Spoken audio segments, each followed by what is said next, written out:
the man who went down to help people that he did not know. He drove all through the night to get to a place because he said, we have a right to protest where we want to, and there is no First Amendment zone. And everything that happened after that, he never cried for me. He said, we will get our day in court, and we will be victorious. And it took a lot to get through all of that. And so I'll let him tell you his story. Mr. Eric Parker.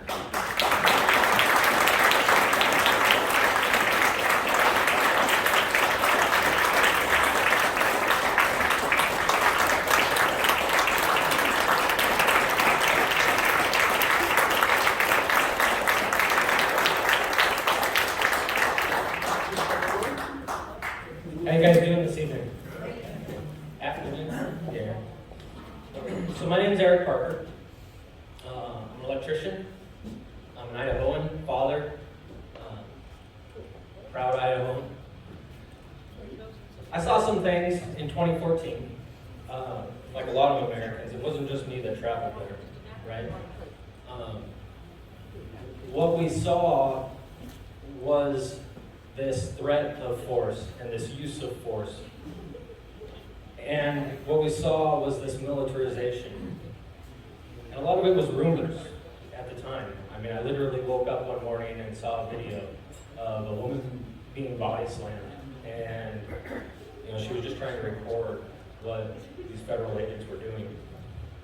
And in that video, what appeared to be her nephew, he started appealing to the video as if it were an appeal to heaven.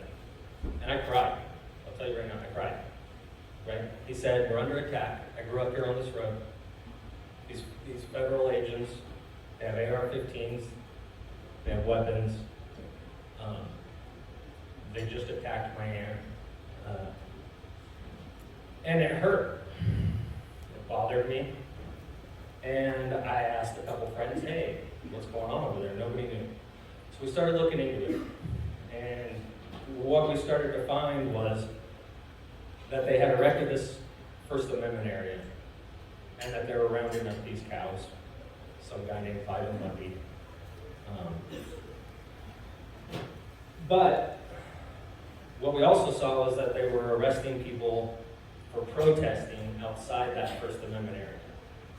And it wasn't just arrests, it was heavy-handed. It was comply or be forced to comply.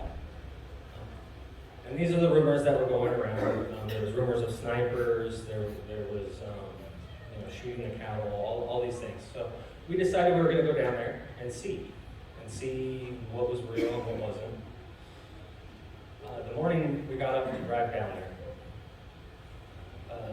this Las Vegas Clark County administrator gets on TV. His name is Tom Collins. He says, anybody coming to support the Bundys better have funeral plans and a body bag. On the news. I'm not anti-law enforcement. I'm pro-responsible law enforcement. I'm pro-peace officer, constitutional law enforcement. But when our constitutional rights are met with force and extortion and coercion, that's a problem. I don't care who's doing it. We should all have a problem with it. So I'm not going to be intimidated into not exercising my First Amendment. That was the whole point of going down there. And that was the point of his comment, was to intimidate, coerce, and extort people into not exercising their constitutionally protected rights. So the only answer to that, in my mind, is defense, self-defense, defense of others. So I put my kit in my truck, and my rifle in my truck, and when I drove down there. I didn't drive down there to start a fight. I didn't drive down there to do really anything besides kick a First Amendment area sign over. And we got down there, and the sheriff comes the next morning. He comes to a rally, a protest that developed on the side of the road, and he says, the BLM, the Bureau of Land Management's ceasing their operations, they're taking all their equipment, and they're leaving. So me and my friends were like, oh, we drove 13 hours for nothing, let's get a cheeseburger and go hit Vegas, right? About an hour later, the sheriff had left, and Cliven was still up there on stage, and he tells the cowboys, if the cows are still there, go over and let them out. It's hot out. They probably don't have water. He feels like the BLM left. That's what the sheriff said they were doing. So these cowboys ride off into the desert, and all the protesters, all the rally attendees, get in their vehicles and they start heading over to this area. I'm not really even sure where they're going. Me and two of my friends jump in a truck. We didn't know who was driving. It turns out he was indicted too. Poor guy gave the wrong guy a ride. But we hop into his vehicle and we drive over, and here's all these vehicles pulling off the side of the road, and it looks like another protest starting to develop. And I look across the road, and here's all these agents. And it looked like Fallujah. It's combat gear, multicam, rifles, helmets. I mean, I thought they were mercenaries. I really did. At the time, there was no telling me they weren't hired mercenaries. So, I then see the snipers. Right? They're actually on the hilltops. People are talking about them, and at that time, I went and got my gear back on, because snipers are scary. The people were waving flags and standing there, and it seemed like they were going to just be there until the BLM left, right? Like they just weren't going to leave until they left. And that's kind of what I thought was going to happen, and figured the barbecues were coming, and that's where we were going to hang out. About 20 minutes later, this woman starts coming down the highway. She's running, she's yelling. She says they're pointing rifles at people in the wash. They're threatening to shoot people in the wash. I didn't even know it was a wash. It was like 500 yards down the road. So we start walking down to investigate, to look to see what's going on. And we find ourselves on this bridge. And borrowed a pair of binoculars, and I look down this wash, and there's probably about 175 or so people, geared up, rifles, on this crowd in the wash. Some in the high ground, some behind cars. Looked like a standing army. So all these people, they start to approach the fence. And you may have seen these videos out there, there's some out there. They start to approach the fence, and these agents on the other side of the fence say, disperse. We've been authorized to use lethal force, disperse. At that time, we had a choice to make. I had a choice to make. I believed him, and the people weren't leaving.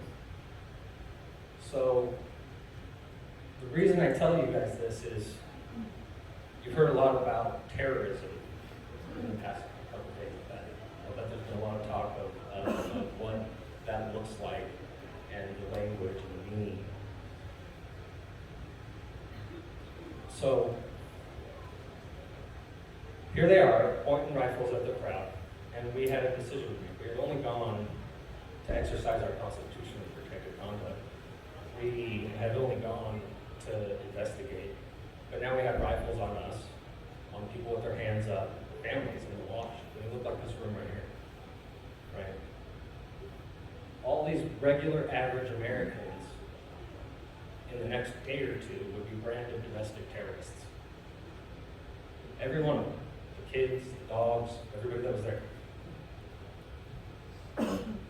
All it took was Harry Reid getting on TV and saying, no, these people are not patriots, they are domestic terrorists. And that's where it started, at least for me. That was the first time I was called a domestic terrorist. So, I took a defensive position. You guys know probably the rest of that story. The picture's taken, it goes viral. I go home. Every time Cliven or the branch or anything comes up on TV, it's that picture. It's that picture, and it's Cliven Bundy and his racist right-wing militia. I didn't even know Clive.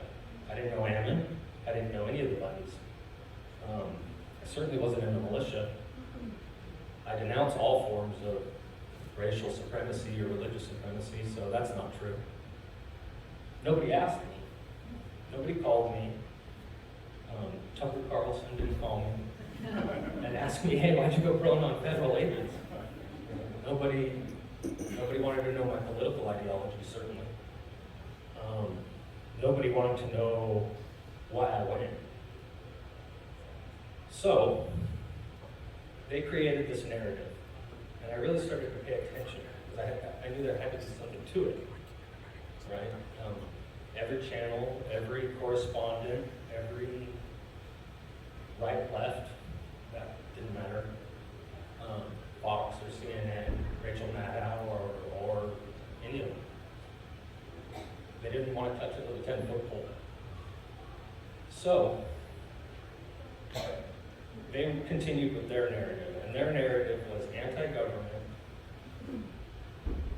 right-wing, extremist, right? I vote Republican. I'm relatively conservative. But in this day and age, you could equate some of the reasons I went with the left. There's gray out there, right? I went because of militarized federal police hurting people, and that's a talking point on the left now. And I think if we were able to separate from that, which is something I would have been saying to the news had they asked, if we were able to separate ourselves out of that paradigm and just be Americans concerned with constitutionally protected conduct, we'll get a lot further.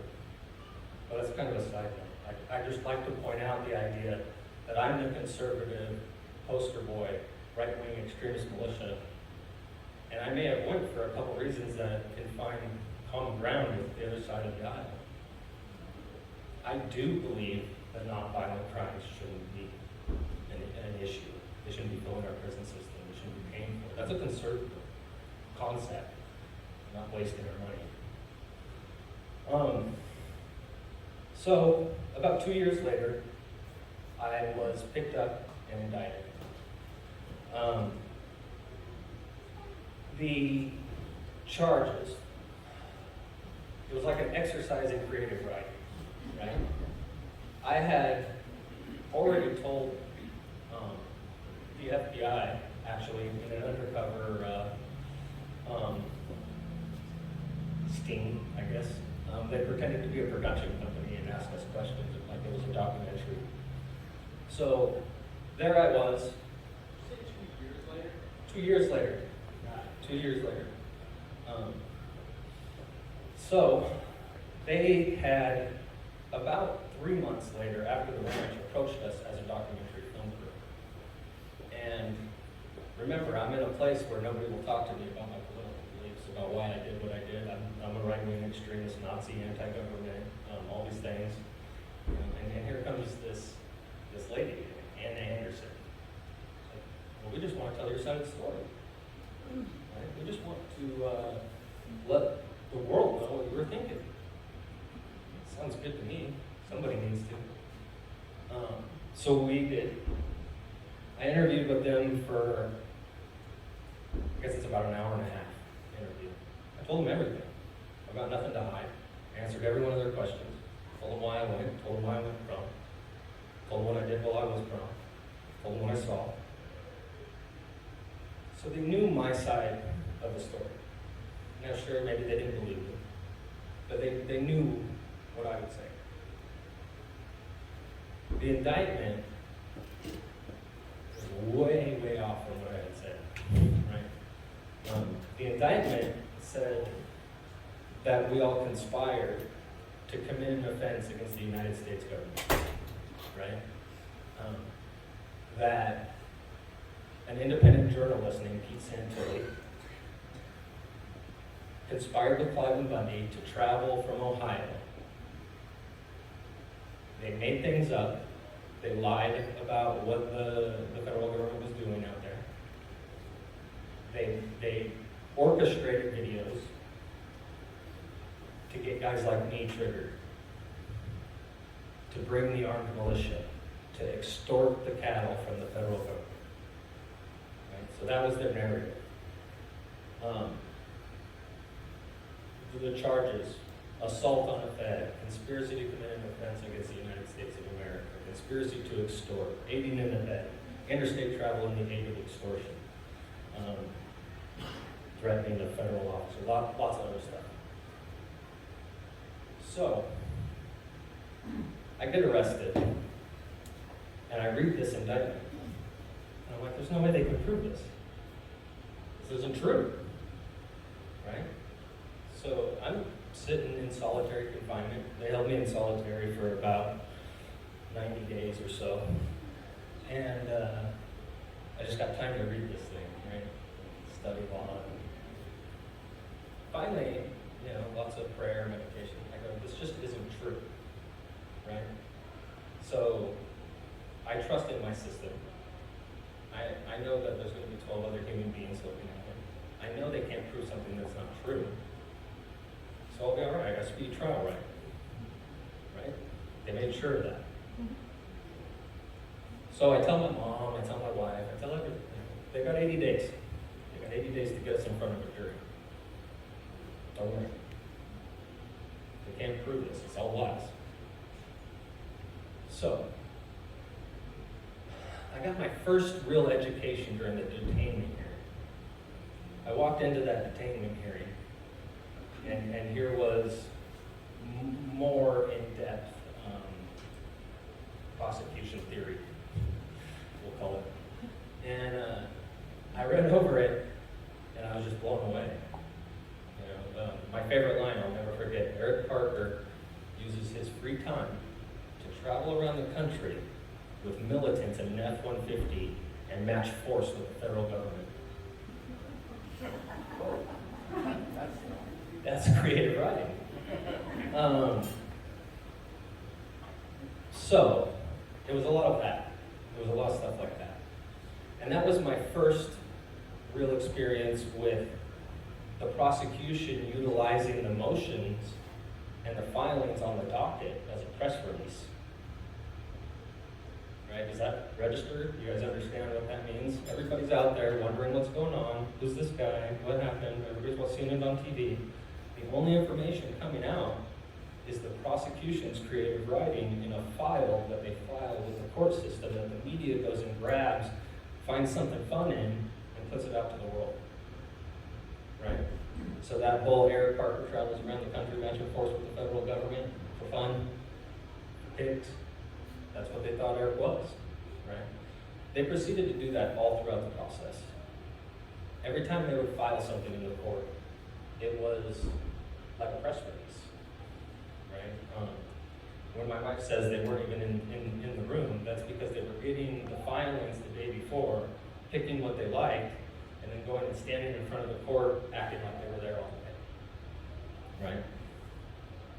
So, when she says that fighting the narrative is probably the only reason I'm here, she's right.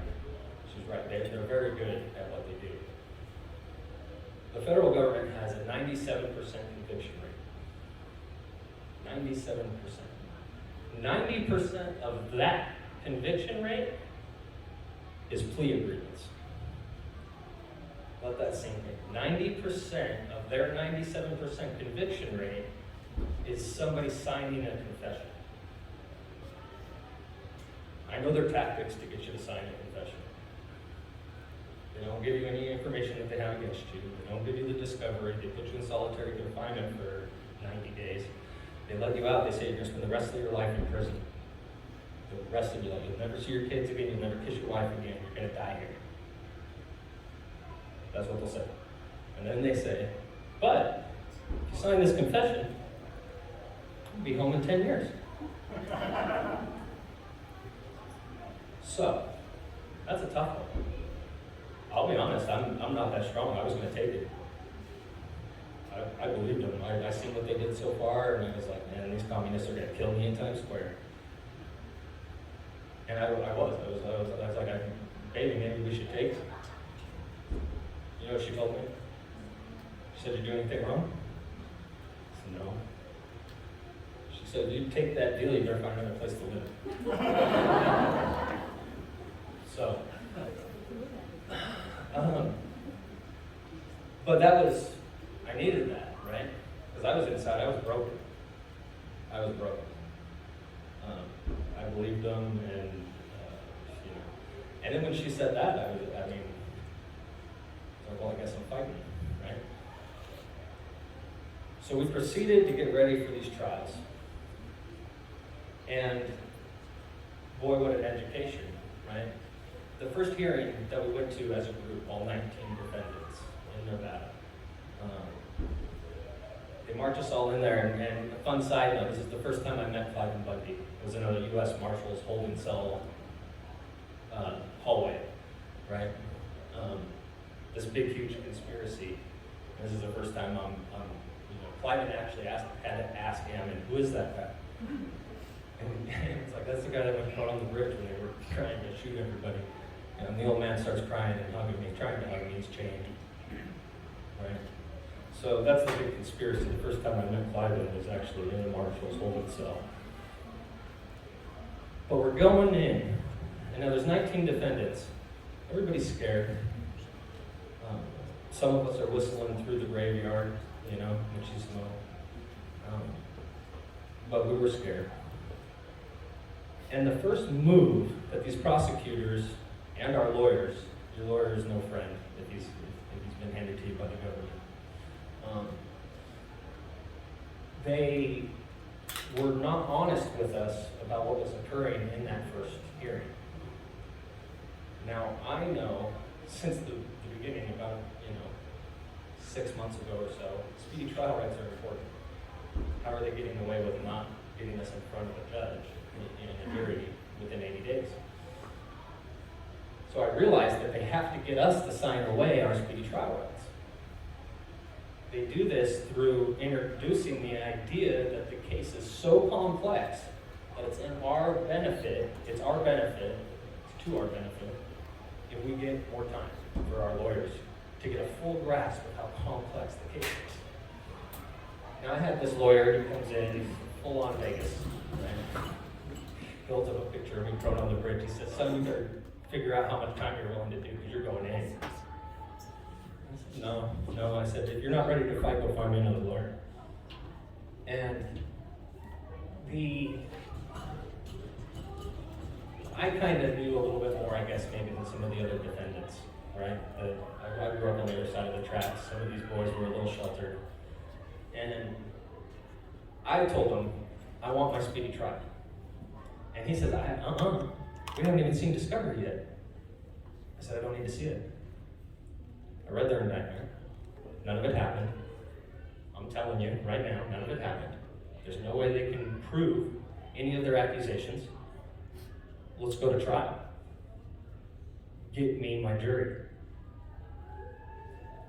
He says, He says, no way. He's so used to being lied to being manipulated, and as a defense law attorney or whatever. He's used to people who probably are guilty of something. But I told him, no, we're going to trial. And he said, this is unheard of. We argued for hours. We get to this hearing.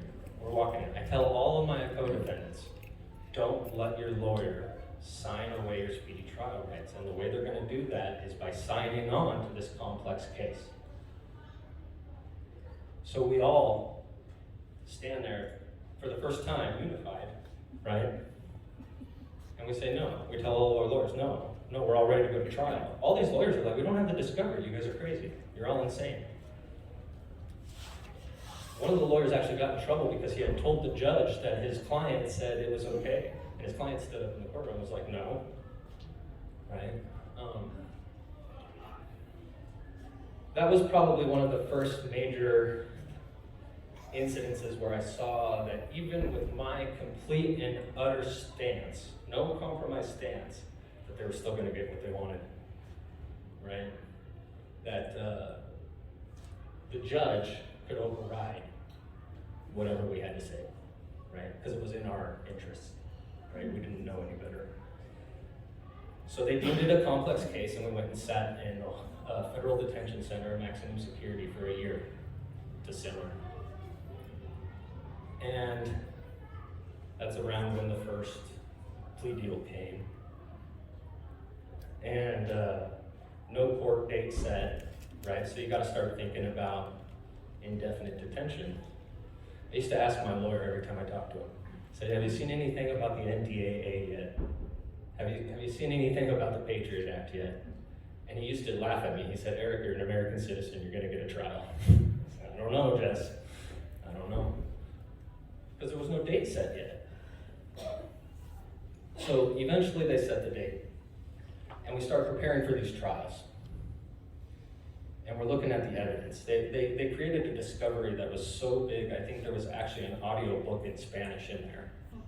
It had nothing to do with the case, right? That was part of their push for such a complex case. They had a discovery that they made so elaborate and so vast. It was full of nothing but Facebook posts and videos and stupid stuff. And you had to dig and dig for anything. But it was literally like 9 terabytes or something.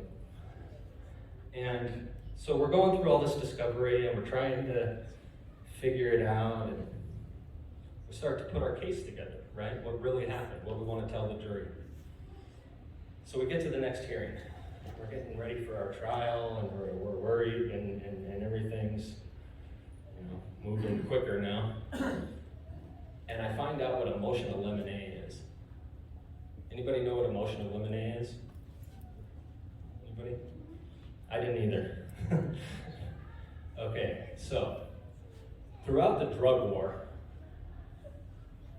probably from the 80s on or so, the government has asserted its rights in a trial. And the motion of limine started for the defendant, right? And basically what it said was that the prosecution can't bring in something that you did as a child to character assassinate you in front of the jury, right? So this is to limit the testimony in the hearing, in the trial, the motion of limine. And that's a good approach, right? I mean, I could see the government trying to character assassinate me because I, stole some candy when I was a kid or something, right? Well, eventually the government took that right and asserted it for itself because fair is fair, right? So the government can now say what's limited in testimony and what can be talked about in the trial. And so here was this motion filed by the prosecution to limit our testimony, to limit the things we could talk about. And in it was our whole case, right? They had been listening on the phone, they knew, hell, they had our interviews, they knew what we were gonna say, right?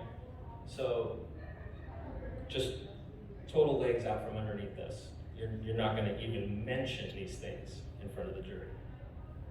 And these things are the Constitution, the First Amendment, the Second Amendment, militarization of federal law enforcement, self-defense, defense of others. So we proceeded to start to fight about each one of those things in these hearings and why they were relevant.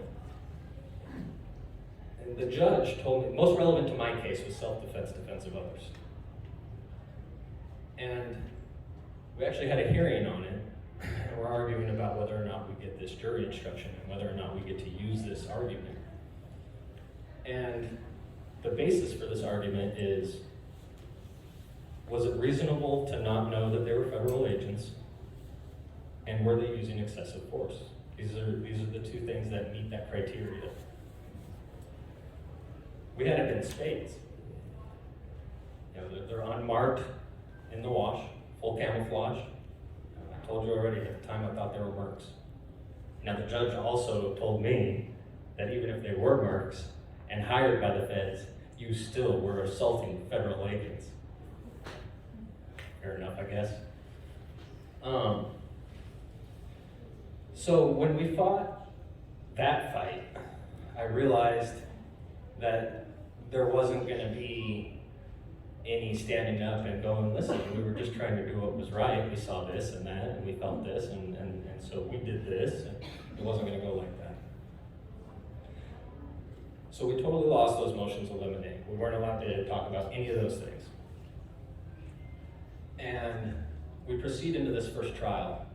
And it's about 40 agents, about 20 FBI agents, 40 BLM, National Park Service. And these are all pretty tough people, you know? And they all got up on the stand and they fought tears. It was the scariest thing they had ever gone through. One guy was a combat veteran, and still scariest thing he'd ever been through. They lied. They said that I pointed a gun at them over the concrete. They said I pointed a gun at them down the street. They said I followed them home and pointed a gun at them. I exaggerate on the last one, but so it was punch after punch after punch, right? They just lined up these agents, and they all got up there and said it was the scariest thing they had ever seen. And we tried to defend ourselves, and we tried to pick apart their testimony, and the lawyers did a good job. But the problem was that we couldn't even say First Amendment, right? Like, why did you go? Well, the First Amendment. If I can't tell you why I went, you're going to assume I went for why they're saying I went, right? If I can't say First Amendment, if I can't say, well, I brought my gun because it's the Second Amendment, and if I can't say I'm a First Amendment absolutist and I don't think you guys have the right to militarize yourselves up and throw people on the ground, then my argument's gone, right? So they wanted me to stand up there and present myself as I just kind of walked out on that bridge out of nowhere, got out of a vehicle and just walked out of nowhere, saw them and said, y'all give them cows back or I'm going to kill you dead. That's not what happened. But I couldn't tell them what happened. It was all limited. So that's a motion of limine, right? And that's one of their tactics that they'll use against somebody when they're using a weaponized, politicized justice system. The next is severance, right? Now here's 19 people who they say are all in a conspiracy, who all know each other and decided to do this awful thing, but they won't try us together.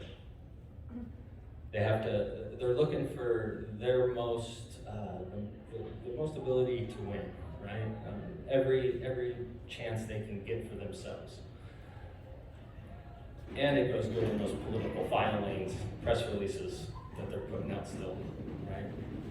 So they break us into tiers, 3 tiers.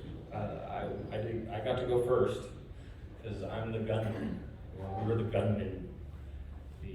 The scary militia, anti-government extremists who were just sitting around, twiddling our thumbs, waiting for an opportunity to, hell-bent on killing federal agents. I literally said that in one of the filings, right? Excuse my language for the kids. But, so we wanted to stay together because we figure if we're all in there together, it's going to be hard for them to show, they'd have to ask that guy a question and me and so on, right? It just made sense that we wanted to all be in there together, so they separated us. Eventually, we had them arguing against their own motions, right? They would file a motion as to why we should be separated. And we're like, well, all right, that's fine, but then we want to be together over here, so we would file another one, and then they would argue against their own points. It was just to not give us what we wanted. Whatever we wanted, whatever we thought was going to help our case, wasn't going to happen. So they separated us, and they put us through the first trial. The trial itself is so intimidating. When you walk into this federal courtroom, right, the judge is up high, and it's all marble, and when they read off your name, the United States of America versus Eric Parker. You're like, oh man, it's real, you know? And the intimidation, they just railroad over you, right? And you can't do anything to stop it because it's all procedural. So they get to lie, and they will. Now I'm telling you guys all this because I assume that you guys are relatively, active in defending liberty in one way or another. And we can all very easily end up where I did. So the trial's a farce. Eventually it's our turn. We try to bring witnesses, right? That's part of the trial, witnesses, right? So we have all these witnesses. The wash was full of them. And we go to introduce our witness list, and the judge says, well, I think the prosecution's right. I don't think any of these testimonies or witnesses have anything to do with the charges. Wow, okay. So they make us bring the witnesses in without the jury to testify as to what they would say to the judge in front of the prosecution, and the judge will decide if it's relevant and if it can be told to the jury. Wow. So, something interesting, side note, I learned when I got home, they did the same thing to the Chicago 7. Those hippies back in Chicago at the Democrat National Convention, they got arrested for inciting a riot, right? And they wanted to bring a witness. Their witness was actually the ex-AG under Nixon. And they wanted to bring him into the court because he had already said, they had a piece of paper, he had already said this thing wasn't a riot and these people didn't start it, and that's why we're not investigating it. New AG comes in, they hit him, they're bringing him in. I'm watching this movie and it's exactly what they did to us. It's crazy. This guy was an AG. They didn't even let the AG testify. So it's not just us. It's a maneuver used by a weaponized DOJ. It's the fundamental principles that we believe that we have in our legal system don't exist. It's hard for me to say that, but they don't. They don't, and everybody should understand that. So we got to our defense. We're not allowed to have witnesses. We can't talk about self-defense. Well, what's left? Right? We can testify. We can get up there and tell our own story. That's it. That is the scariest thing in the world. In the world. Because mostly the lawyers are saying no. No. It's their default move. They're like, the lawyers say no. The defendant does not get up on the stand and open himself up to the prosecution. It's just a no-no. So you're fighting this ideology with a defense attorney that's never put your client on the stand. And you're worried, right? Because you've watched the government take everything you've ever said on social media and nitpick it, present it out of context, and make you look like, an insane person. It's character assassination for 6 months. It was a federal trial. And now, your only move to defend yourself is to get up there yourself and open yourself up to everything they just said. So now you're gonna have to explain yourself. Everything you've ever said. It's up there. It can be brought in, right? Every Facebook post I ever made was in that discovery. Every Twitter, every video, everything I've ever said, right? So, but that's our only move. That's the only thing I can do to express to these 12 people that all I was trying to do was defend the Constitution, defend my neighbor from a militarized, heavy-handed presence of an out-of-control federal agency. So, That's the only thing you can do. Had to go up there, and it was a battle of wits for almost 2 days. And the thing that I had on my side, though, and that if you ever find yourself in this situation, I hope you have on your side, is the truth. It's the truth. And our founders were smart when they brought in those 12 other human beings. Because in the political environment, and you're sitting in your cell and you're thinking about those 12 other human beings, and you've actually picked them out of 100, and those are your 12, right? But you start to think about their ideology, and maybe they believe the news. Maybe they've been listening to these press releases through the motions, and there's just such uncertainty, but ultimately, it's 12 other human beings. And so I went up there and I told them the story, kind of like I'm talking to you guys. And the objections were thick. Thick. I kept trying to tell them what I saw, right? And she had told my lawyer that I could talk about what I saw and what I heard, but not how it made me feel. All right. That sucks, because the way you feel goes to the intent of the crime, but I figure I could still get in some licks with what I saw, right? So I'm trying to do that, and they're objecting every time, to the point when I look at the judge and I said, can I say what I saw? That's all my lawyer's asking me, is what I saw, what I was looking at. And they keep objecting, and keep, what, can I talk or not? So we made it through that, as painful as it was. And the jury was hung. They couldn't decide to convict me. And I thought we did it, right? I was like, well, we won. No, it's the second. They can go. I looked it up when I got back to the prison, and to see how many times they can try you on a hung jury, the record's 6. And that ended with a conviction. They finally got him on the 6th one. What they do is go through their process with their playbook, and they see what works and what doesn't. And then they change the way they're going to go about it in the second one. So the second trial, first different thing they're going to do is they're going to let the jurors ask questions, because it must have just been a lack of understanding that caused them to not want to convict us, right?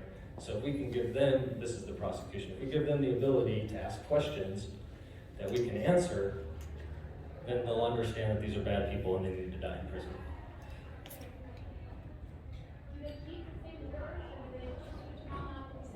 Second round, different jurors. And so we thought, okay, well, what's good for the goose is good for the gander. Maybe that'll help us too, right? And it did, because we were able to get some insight into what they were thinking. And the first time your jury says, hey, what about the Fifth Amendment as one of your questions, you think, man, maybe they understand. Maybe they get it. So we went through this process, and again, it was much like the last one, except there was less evidence, even less evidence. This whole voluptuous discovery full of evidence that we had to come to understand and know everything about, barely used it all. The more evidence, it was bad for them. I mean, every time they tried to bring evidence in, it was one of their goons pointing guns at somebody saying, hey, is that thing on? So even less of that. The jurors asked, can we hear the audio to these videos? The judge says no. No. So they don't care. They don't care about what the process should be, and the whole truth and nothing but the truth is fake. That's not how federal court works. So, again, a lot like the last time, the only thing I can do to defend myself is get up on the stand, right? Tell my story. Hope that I can appeal to these 12 human beings as to what happened. I get up there to do that. Again, I'm trying to tell them what I saw. The judge throws me off the stand. middle of one of their objections, throws me off the stand. Tells me I can't testify, tells the jury to wipe my testimony, ignoring. I thought I was done. I mean, that was it. That was my one bullet. And I walked back over to my lawyer and I put my head on the table and I was just defeated. I was like, oh man, there it went. And my lawyer pats me on the back. He says, keep going. I'm like, what? I didn't even really listen to him. I was just like blown away, right? But he's patting me on the back, right? And the jury had walked out and I looked up at him and he's like, you should have seen the faces on those jurors. They can't help but shoot themselves in the foot. The government. They're so pompous that they can't help it. They can't help it. The idea that that jury didn't see it exactly the way they did. I mean, the judge after that second trial even said, apparently, this didn't happen the way you guys are saying it did. Or they're not believing. And that's when they let us go to the halfway house, right? That second jury that walked out, one wrote one final note to the judge as they were walking out. And that note said, are we still going to get to ask Eric Parker questions? Right? So, back into the holding cell, waiting for a verdict again. And that's scary too. When you're sitting in a marshal's holding cell, no TV, no nothing for a week and a half, waiting for a verdict every day. You know, we had to fight for a Bible to do anything. So waiting on 12 other human beings to decide your fate again. Wasn't even able to tell them what happened. And they came back and they were reading those verdicts, and it was not guilty, right? On most of the charges, all except for two. There was one lady who held out, and the jury had actually tried to get rid of her. They said she wasn't deliberating. She wasn't explaining the way she was thinking. She said, I don't have to. I just think he's guilty. And the jury foreman said, well, we'd kind of like to know why. And he actually went and reported it to the judge and tried to get rid of her. Judge said no. And that was the last holdout. That was the reason I didn't get a full acquittal. The jury foreman literally brought the jury back in for 20 more minutes trying to convince her so that it could be a full acquittal across the board.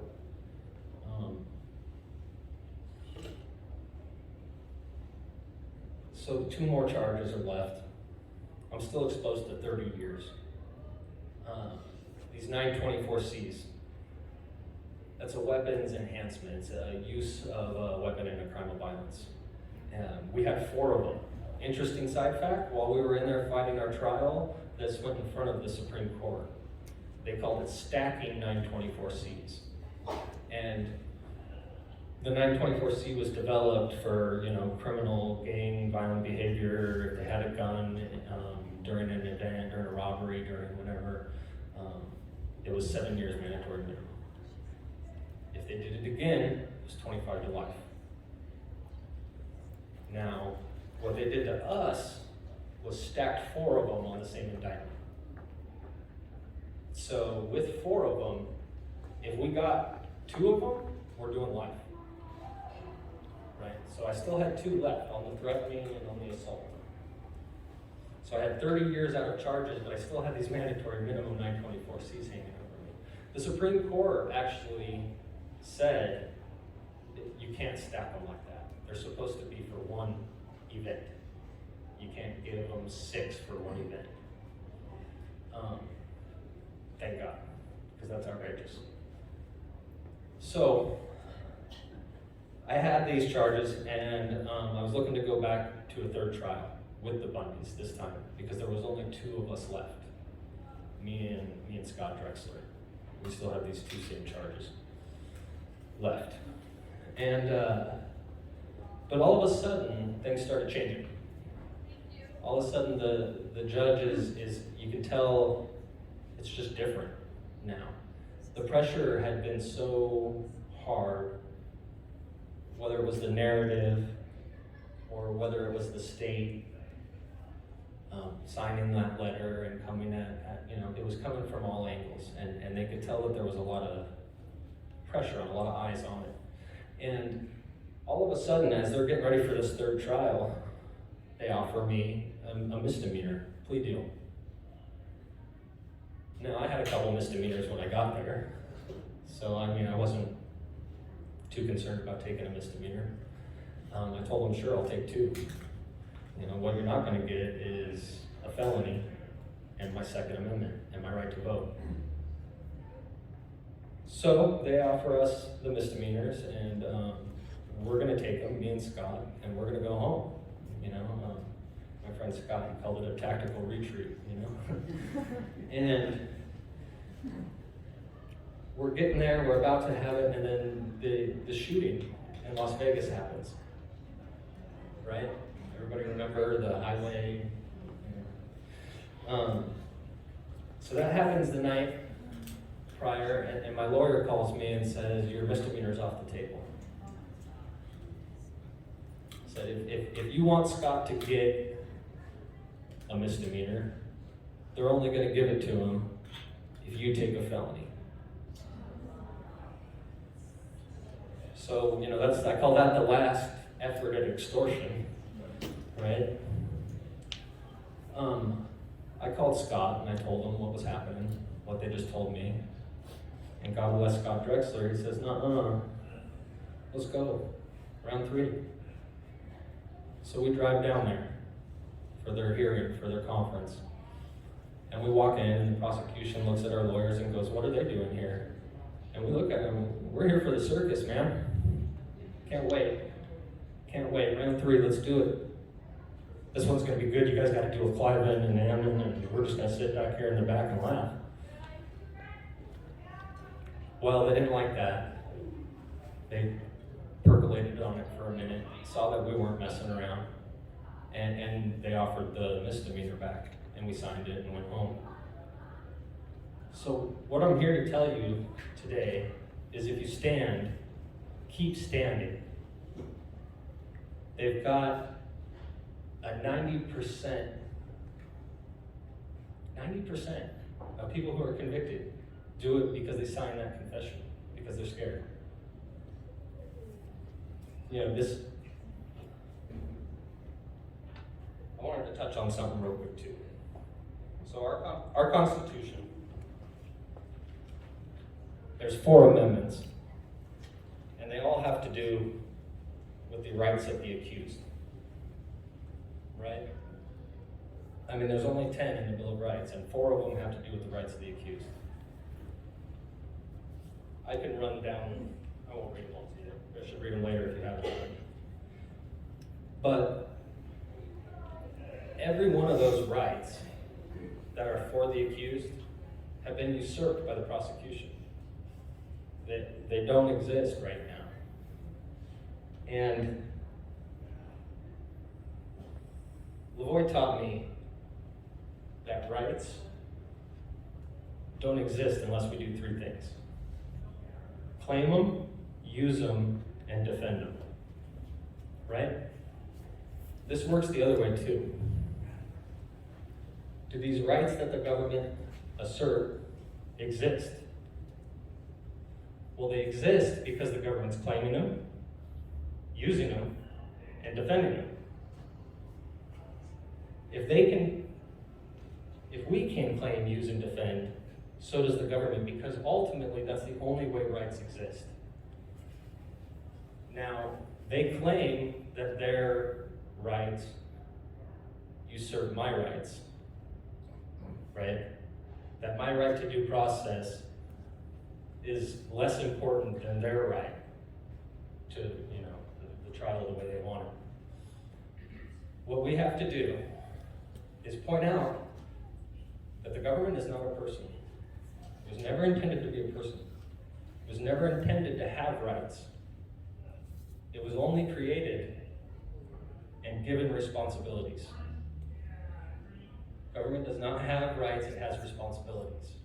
So anytime you find yourself in opposition or fighting with the government's rights, you need to go all the way back and realize they don't have any. They only have responsibility. And so, if they're being irresponsible, ultimately it's up to us to maintain that system. You know, that's why I follow Mark. That's why I believe the Center for Self-Governance has the right answer. Because I've seen the way that they do things. I've seen them take jurisdiction, take authority, and I've seen the proper jurisdiction take it back. That's why nobody was hurt at the Bundy Ranch. That's what the media never said, right? Those federal agents didn't run from two guys with rifles without a scope on a rifle, on a bridge, two of them. They got drones. What happened was the sheriff came back into the situation. He asserted his authority and his jurisdiction. He de-escalated. Two Metro officers walked in. The feds on one side pointing guns at people in the wash and people on a bridge pointing guns back, and those Metro guys walked in there like there was no big deal. Walked right up, said, "Hey guys, I don't know who you have to ask, but can we get you to back up and quit pointing those guns at people? I don't think anybody's gonna shoot you." It's literally what they said. This is what we couldn't show the jury. It's on video, they gave it to us. Said, "Get out of here. Quit pointing guns at people. We got this." And they left. And the two crazy guys on the bridge stood up. And nobody died. But it wasn't because of match of force or anything I thought it was in 2014. It was the authority having jurisdiction, exercising it. Right? So, I think it's pretty relevant right now. One last thing I kind of want to talk about. January 6th, right? Supposedly, allegedly, the most violent act in American history. I can't even watch the media about it. I get PTSD. I really do. It just sounds so similar to everything we went through. The detention hearings that these folks are going through, right? They're holding one guy right now because he and his brother have a mountainous arsenal, right? They have 4 guns in a safe. He lives with his brother. What they're doing is the same thing they did to us. They're setting a narrative through their press releases that are the motions. And the people are eating it up. And the thing that I grabbed onto through all of this nonsense with the 6th is the idea that they've charged 300 people, maybe more. I lost track, I haven't been paying attention last week. And there has been no grand jury. Do you guys get what that means? They've charged like 300 people, and some of them are being held in prison right now. Same place I was. It's not fun, I promise. And there hasn't even been a grand jury. None of it can start without the grand jury, you guys. They don't care. So it's not going to stop. It may not happen like it happened in 2014, but if you believe in freedom and you believe in your rights, you're going to show up one day and you're going to think you're at a protest, and it's going to escalate, and things are going to happen, and you might find yourself right where those folks are right now, because there's like 300 of them, and they're right where I was in 2014. The feds hound out a lot of time. They are trying to take those people's lives. Some of them may have gotten out of hand. That's fine. But the grand jury needs to decide. Not MSNBC or the FBI. So I really want to bring that around home, because I know you guys have heard about domestic terrorism and language and words and stuff. It's still happening right now, as we speak. You know, there's people probably in solitary, because that's their first move, is to break your will. The communists did that too. I read a book while I was in there. 3 weeks in solitary confinement, you're ready to sign a confession, most average people. So just know that it's still happening right now, and what we're talking about here and standing up to it. If you find yourself targeted by a weaponized DOJ like those 300 people are right now, fight. Their case is built on lies. You know your intent. You know your heart. Stand by it until the end. So, thank you.